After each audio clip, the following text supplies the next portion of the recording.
how to know if someone restricted you on Instagram. So the very first thing we're going to do is to scroll to our feed as usual. Let's say right here. Let's say that I'm suspecting that this person have restricted me on Instagram. When I get restricted from one account, that means all my comments, messages, and other types of notification is on review to that person and it won't be visible to the public. So let's say I try to comment on this one.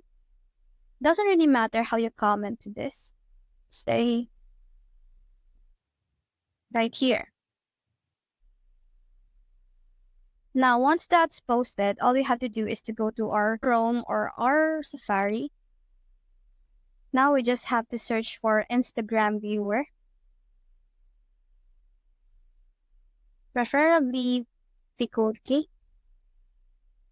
Right here.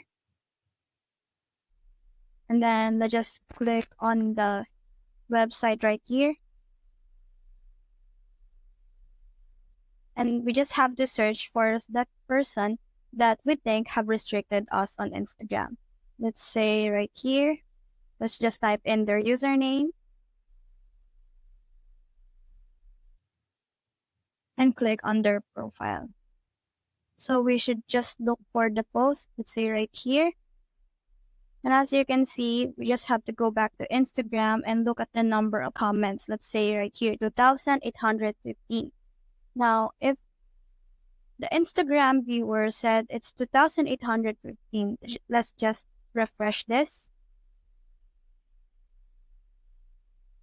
Now, that may take a while, but if the number of comments on that post that you have commented on doesn't increase, that meant that that person have restricted you on Instagram. So that's how to know if someone restricted you on Instagram.